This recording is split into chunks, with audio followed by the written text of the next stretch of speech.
بسم اللہ الرحمن الرحیم۔ عذاب قبر سے بچیں۔ ناظرین کرام، عذاب قبر قرآن کریم احادیث سے ثابت ہے۔ جس طرح دنیا میں آنے کے لیے ماں کا پیٹ پہلی منزل ہے اور اس کی کیفیات دنیا کی زندگی سے مختلف ہیں، اسی طرح دنیا سے آخروی زندگی کی طرف منتقل ہونے کے اعتبار سے قبر کا مقام اور ایک درجہ ہے۔ قبر آخرت کی منزلوں میں سب سے پہلی منزل ہے اور اس کی کیفیات کو ہم دنیا کی زندگی پر قیاس نہیں کر سکتے۔ ناظرین اکرام، عذاب قبر سے مراد وہ عذاب اور سزا ہے جو موت سے لے کر حساب و کتاب کے لیے دوبارہ اٹھائے جانے یعنی قیامت سے پہلے تک اللہ تعالیٰ کے نافرمانوں کو دی جاتی ہے۔ نبی کریم صلی اللہ علیہ وسلم نماز تشہد میں اور اپنی دیگر دعاؤں میں عذاب قبر اور قبر و حشر کے فتنوں سے بکثرت اللہ کی پناہ مانگا کرتے تھے۔ اس لیے اہل سنت والجماعت کے عقیدے کے مطابق عذاب قبر برحق ہے اور اس پر کتاب و سنت کی بہت سی دلائل براہین واضح طور پر دلالت کرتی ہیں، جبکہ بعض کوتاہ نظر ایسے بھی ہیں جنہوں نے اس سے انکار کیا ہے، جیسا کہ عصر حاضر میں منکرین حدیث ہیں جو اس کا کلی انکار کرتے ہیں، اور اسی طرح برزخیوں کا ٹولہ ہے جو کہتے ہیں کہ اس قبر میں میت کو عذاب نہیں ہوتا۔ ناظرین کرام، عذاب قبر کے ثبوت کچھ احادیث کی روشنی میں پیش خدمت ہیں۔ حضرت امام خالد بنت خالد بیان کرتی ہیں کہ میں نے سنا نبی کریم صلی اللہ علیہ وآلہ وسلم عذاب قبر سے بے پناہ طلب کر رہے تھے۔ حضرت سعد رضی اللہ تعالی عنہ 5 کلمات پڑھنے کا حکم دیتے تھے اور ان کلمات کو نبی کریم صلی اللہ علیہ وسلم سے روایت کرتے تھے: اے اللہ، میں بخل سے سیری پناہ میں آتا ہوں، اے اللہ میں بزدلی سے تیری پناہ میں آتا ہوں، اے اللہ میں ارذل عمر ناکارہ حیات سے تیری پناہ میں آتا ہوں، اے اللہ عز و جل میں دنیا کے فتنہ یعنی فتنہ و دجال سے تیری پناہ میں آتا ہوں، اے میرے رب میں عذاب قبر سے تیری پناہ میں آتا ہوں۔ عائشہ صدیقہ رضی اللہ تعالی عنہ بیان کرتی ہیں کہ یہود کی بوڑھی عورتوں میں سے 2 بوڑھی عورتیں میرے پاس آئیں اور وہ کہنے لگیں کہ قبر والوں کو ان کی قبروں میں عذاب دیا جاتا ہے۔ میں نے ان کی تکذیب کی اور ان کی تصدیق کرنے کو اچھا نہیں جانا اور وہ چلی گئیں، اور نبی کریم صلی اللہ علیہ وسلم میرے پاس تشریف لائے۔ میں نے آپ سے عرض کیا اور ان 2 بوڑھی عورتوں کے آنے اور عذاب قبر کی خبر دینے کا تذکرہ کیا۔ آپ نے فرمایا کہ ان دونوں نے سچ کہا، قبر والوں کو اتنا عذاب دیا جائے گا کہ اس کو تمام جانور سنیں گے۔ پھر میں نے دیکھا کہ آپ جب بھی نماز پڑھتے تو عذاب قبر سے پناہ طلب کرتے۔ ایک اور جگہ ارشاد ہے کہ حافظ ابن حجر عسقلانی رحمۃ اللہ علیہ نے اس حدیث کی شرح میں لکھا ہے کہ اس سے پہلے آپ پر یہ وحی نہیں کی گئی تھی کہ مومنوں کو بھی عذاب قبر ہوگا۔ آپ کو وحی سے صرف یہ علم تھا کہ یہود کو عذاب قبر ہوتا ہے، اور اس موقع پر آپ کے پاس یہ وحی آئی کہ مومنوں کو بھی عذاب قبر ہوگا۔ آپ کو وحی سے صرف یہ علم تھا کہ یہود کو عذاب قبر ہوتا ہے، اور اس موقع پر آپ کے پاس یہ وحی آئی کہ مومنوں کو بھی عذاب قبر ہوگا۔ تب آپ نے عذاب قبر سے پناہ طلب کی۔ فتح الباری حضرت انس بن مالک رضی اللہ تعالی عنہ بیان کرتے ہیں کہ نبی کریم صلی اللہ علیہ وسلم یہ دعا کرتے تھے کہ اے اللہ عز و جل، میں عاجزی سے، سستی سے، بزدلی سے اور بڑھاپے سے تیری پناہ میں آتا ہوں، اور عذاب قبر سے تیری پناہ میں آتا ہوں، اور زندگی اور موت کے فتنہ سے تیری پناہ میں آتا ہوں۔ ناظرین اکرام، حضرت ابن مسعود رضی اللہ تعالی عنہ بیان کرتے ہیں کہ نبی کریم صلی اللہ علیہ وسلم نے فرمایا، مردوں کو قبر میں عذاب دیا جائے گا، حتیٰ کہ جانور بھی ان کی آوازوں کو سنیں گے، حضرت انس رضی اللہ تعالیٰ عنہ بیان کرتے ہیں کہ یا رسول اللہ صلی اللہ علیہ وسلم نے فرمایا اگر تم مردوں کو دفن کرنا نہ چھوڑو تو میں اللہ سے دعا کروں کہ وہ تمہیں عذاب قبر سنائے۔ ناظرین کرام، حضرت عثمان بن عفان رضی اللہ تعالیٰ عنہ کے آزاد کردہ غلام ہانی بیان کرتے ہیں کہ حضرت عثمان جب کسی قبر پر کھڑے ہوتے تو اس قدر روتے کہ آپ کی داڑھی آنسوں سے بھیگ جاتی۔ آپ سے کہا گیا کہ آپ جنت اور دوزخ کا ذکر کرتے ہیں تو آپ نہیں روتے، اور قبر کو یاد کرتے ہیں تو اس قدر روتے ہیں کہ آپ نے کہا میں نے رسول اللہ صلی اللہ علیہ وسلم کو یہ فرماتے ہوئے سنا ہے کہ آخرت کی منازل میں سے پہلی منزل قبر ہے، اگر انسان کو اس منزل سے نجات مل جائے تو اس کے بعد کی منازل زیادہ آسان ہوتی ہیں، اور اگر اس منزل میں نجات نہ ہو تو بعد کے منازل زیادہ دشوار ہوتی ہیں۔ اور میں نے رسول اللہ صلی اللہ علیہ وسلم سے سنا ہے کہ میں نے قبر سے زیادہ ڈرانا اور وحشت ناک منظر اور کئی ہی نہیں دیکھا۔ اس حدیث کی سند حسن ہے۔ حضرت ابو سعید خدری رضی اللہ تعالی عنہ بیان کرتے ہیں کہ رسول اللہ صلی اللہ علیہ وسلم نے فرمایا کافر پر اس کی قبر میں 99 سانپ مسلط کیے جاتے ہیں جو اس کو کاٹتے ہیں اور بھنبھوڑتے ہیں حتیٰ کہ قیامت قائم ہوگی۔ اگر ان میں سے ایک سانپ زمین میں پھونک مارے تو زمین سبزہ نہیں اگائے گی۔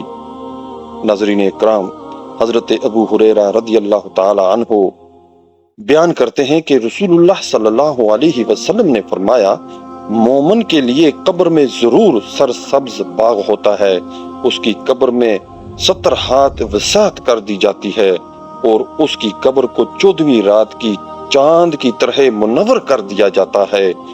کیا تم کو علم ہے کہ یہ آیت کس کے متعلق نازل ہوئی ہے؟ اور جو میری یاد سے اعراض کرے گا اس کی زندگی تنگی میں گزرے گی اور اسے ہم قیامت کے دن اندھا کر کے اٹھائیں گے۔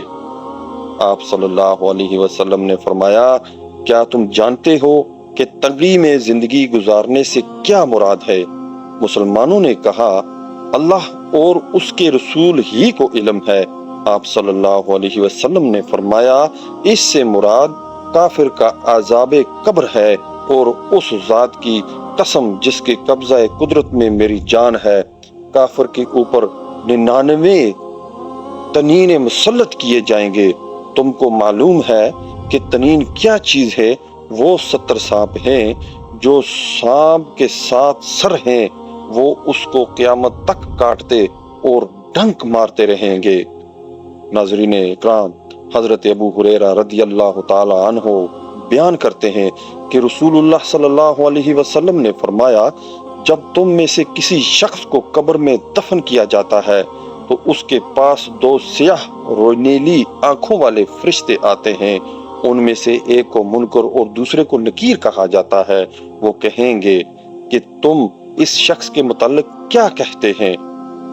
پس وہ شخص وہی کہے گا جو وہ زندگی میں کہتا تھا۔ وہ کہے گا وہ اللہ کے بندے اور اس کے رسول ہیں۔ وہ فرشتے کہیں گے کہ ہم کو معلوم تھا کہ تم یہی کہو گے۔ پھر اس کی قبر میں 70 ہاتھ در 70 ساتھ وسعت کر دی جائے گی، پھر اس کی قبر منور کر دی جائے گی۔ ناظرین اکرام، اس سے کہا جائے گا کہ سو جا۔ وہ کہے گا میں اپنے گھر جا کر گھر والوں کو اس کی خبر دوں۔ فرشتے کہیں گے تم اس دلہن کی طرح سو جا جس کو وہی شخص بیدار کرتا ہے جو اس کو گھر والوں میں سب سے زیادہ محبوب ہوتا ہے، حتیٰ کہ اللہ تعالیٰ اس کو اس کی قبر سے اٹھائے گا، اور اگر وہ منافق ہو تو وہ کہے گا کہ میں نے لوگوں کو ایک بات کہتے ہوئے سنا تو میں نے بھی اس کی مثال کہہ دیا، مجھے کچھ علم نہیں۔ فرشتے کہیں گے ہم کو معلوم تھا کہ تم یہی کہو گے۔ پھر زمین سے کہا جائے گا اس کو دباؤ، زمین اس کو دبائے گی اور اس کی پسلیاں ایک طرف سے دوسری طرف نکل جائیں گی، پھر اس کو مسلسل عذاب ہوتا رہے گا حتیٰ کہ اللہ تعالیٰ اس کو اس کی قبر سے اٹھائے گا۔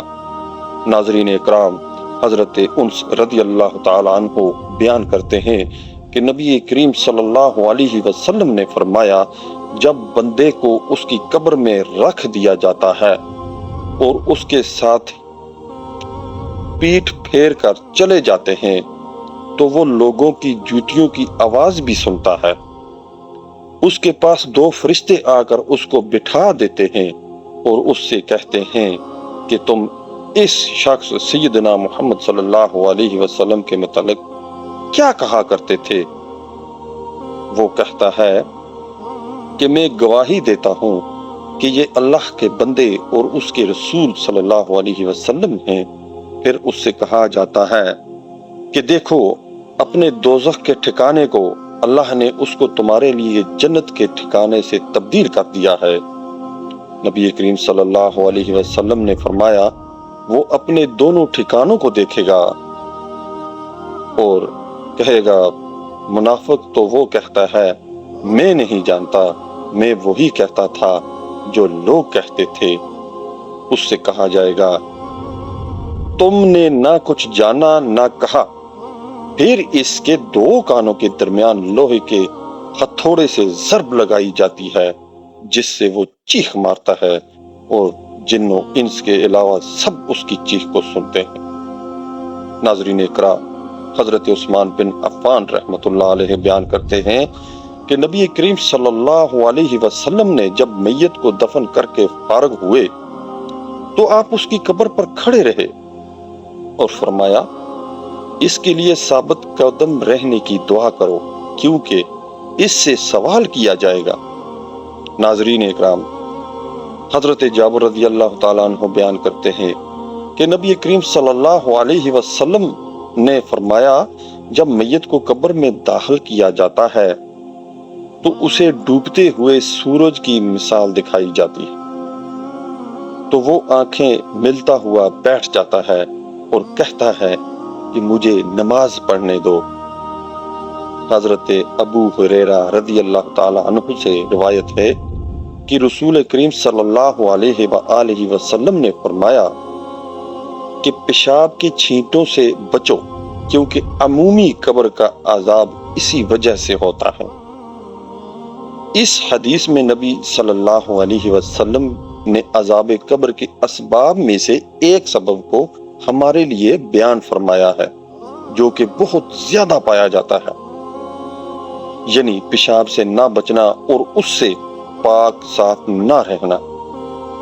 عذاب قبر سے حفاظت حضرت ابو ہریرہ رضی اللہ تعالی عنہ بیان کرتے ہیں کہ نبی کریم صلی اللہ علیہ وسلم نے ارشاد فرمایا، قرآن مجید میں ایک ایسی سورت ہے جس کی 30 آیات ہیں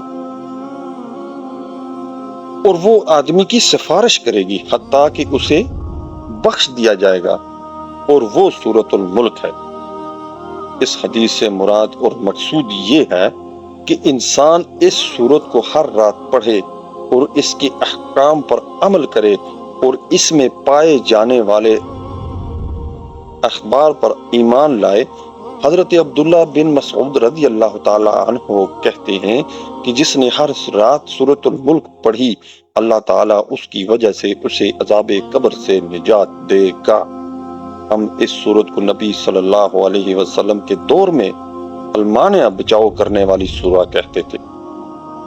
کتاب اللہ میں یہ ایسی سورت ہے، جو بھی اسے ہر رات پڑھے گا اس نے بہت اچھا اور زیادہ کام کیا۔ اللہ تعالیٰ امت مسلمہ کو عذاب قبر سے محفوظ فرمائے، آمین ثم آمین۔